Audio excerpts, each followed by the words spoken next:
guess. I don't really have a great camera position. Hey, who's there? What on earth? Okay, first thing.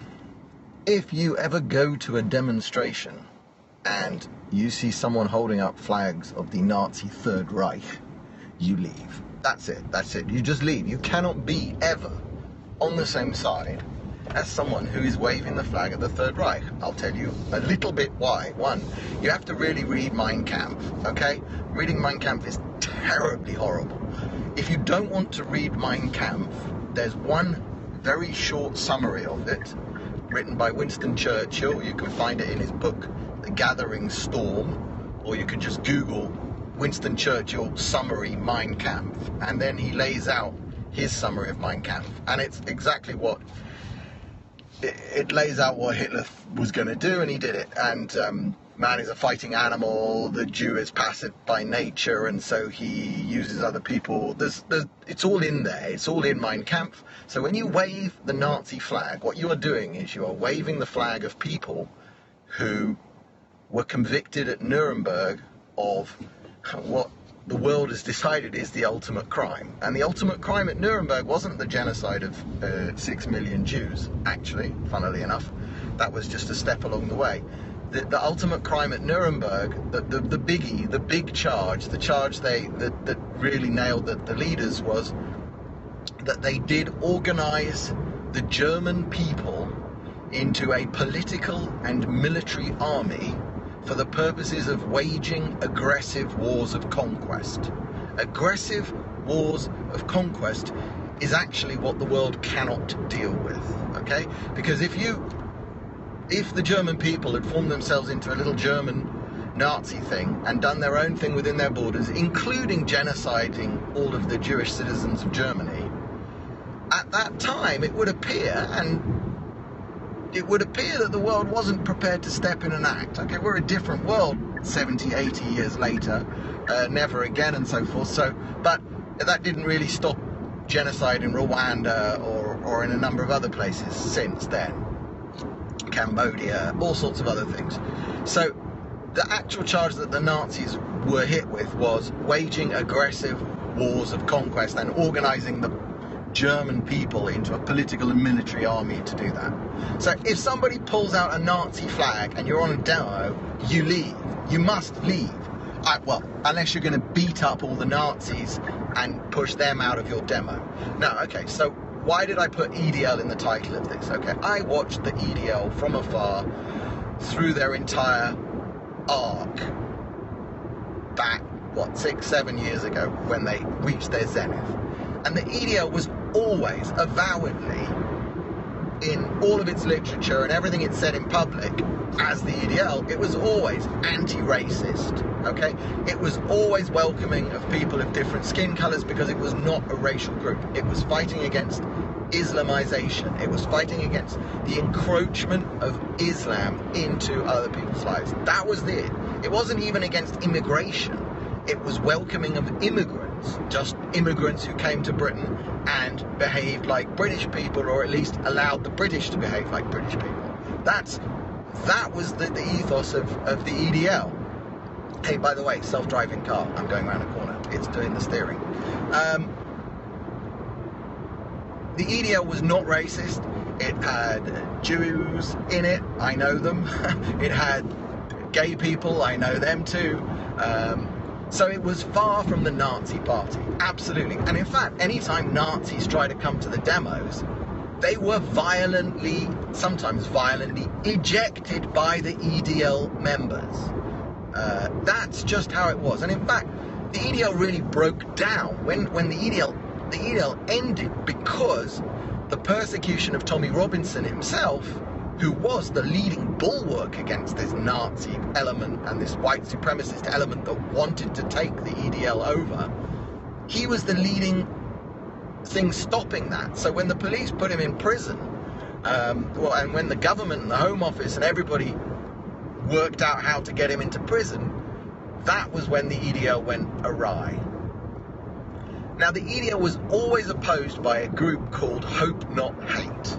And Hope Not Hate is a far-left fascist organisation that wants to shut down free speech. Because the EDL was always about free speech. It called itself a human rights organisation protesting about the right to protest. That's what they wanted. They wanted the right to get out on the streets and protest, give a speech and protest. That was what the EDL was about. It was not about beating up Muslims. Never, actually. And all calls to violence were always... there were no calls to violence. There were calls to not be violent. EDL was the actual antithesis of violence against individual Muslims, whilst it took a very strong line on the ideology of Islam. So they were opposed by this thing called Hope Not Hate. Hope Not Hate has been in the news recently in the alt-right circles and the new right circles in the US, because Hope Not Hate... Thank you. I know there's a card back to my left, but you have to put in sometimes. Hope Not Hate are a bunch of... they're the ones who claimed responsibility for helping getting Lauren Southern kicked off Patreon. Now, I'm not sure I really believe them, but whatever. They're based in Britain. You can look up lots of details on them, but they are an odious bunch of... They were basically the Antifa that opposed the EDL. And they call themselves anti-fascists. So I call them so-called Antifa because they are the fascists who are supposedly opposing fascism with fascism. It's crazy. Anyway, the point was, everywhere the EDL went, every demo they had, the EDL would work for weeks and weeks, and I know this from Tommy personally. They would work with the police for weeks on march routes. If they were not allowed to march, the static demo, where would the static demo be? All of this stuff would be organised, and it would take 4 weeks, 5 weeks of negotiations with police and local authorities to get everything in line for a demonstration. And the way it should work in a democracy is that all demonstrations are allowed, unless they're not allowed. But the point was, there should be very small grounds for why a demo gets blocked. And the problem was, they would always find reasons. Anyway, they would work with the police, and what would the police do? At the last minute, nearly always, they would allow a counter-protest, and they would stick the counter-protest right next to the EDL. And as sure as little green apples, and the Hope Not Hate and the so-called Antifa would throw stuff at the EDL. They would do everything they could to rile the EDL up and get them moving. And the thing was, the EDL was a bunch of usually former, but sometimes current, soccer hooligans. That's the culture that they came from. That was the culture Tommy came from. There's nothing inherently mysterious about that. These were young men, lots of testosterone. Now, Tommy and the others would always tried to sort of ban drink and all of that kind of stuff that would help. But these people were the kind who, if you threw a punch at them, they'd throw 5 punches back at you until you were flat on your back. And I used to read the stories on the forums the day after that the EDL were being hit by the police, there were baton charges, there were horse charges, and they were also being hit by Hope Not Hate and the so-called anti-fascists. That was the way that you shut the EDL down. And then you do the reporting. And the reporting was always like this.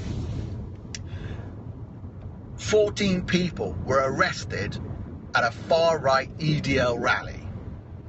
That would be the report. 28 people arrested at far-right EDL rally that descends into violence. That would be how they would say it. Because invariably, Antifa would kick off, EDL would react, and largely the arrest counts were in favour of the EDL. 2 or 3 EDL, 15 people from the anti-fascists arrested. That would never be explained in the news reports. Exactly. Now, but the point was that EDL did at least try to sanitize itself in that it rejected Nazism. It always rejected people who wanted to wave Nazi flags or have white supremacist tattoos and swastikas. Those people were ejected by the EDL. And anybody caught doing a Nazi salute was beaten up usually. And for sure, that's the other trick that the other side were always doing. The Antifa were always putting agents provocateurs into the EDL side one of whom at some point, when a camera was on him, usually, you know, a nice long lens, organized in advance, would throw a Nazi salute. That's the picture that would end up on the news. Now, again, I'm going to say it. The Charlottesville thing obviously had fucking Nazis, and everybody needs to hate the fucking Nazis. Anybody who's still at this 70 years later is prepared to unfurl a Nazi flag must be ostracized in public. So the idea that there were good people at the rally as well, I'm a bit weak on that.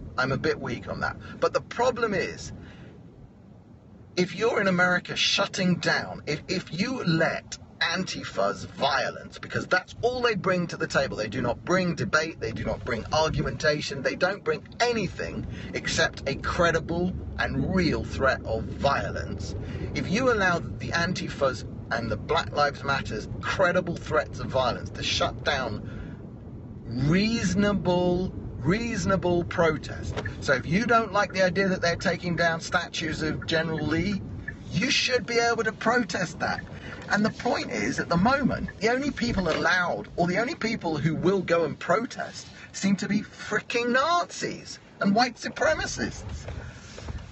And this is with the connivance of the mainstream media, because what they've done is, by not reporting Antifa violence, by not criticizing Antifa, by not taking any steps against Antifa for so long, the only people left, apparently, who will take to the streets are flag-waving Nazis. This is insane.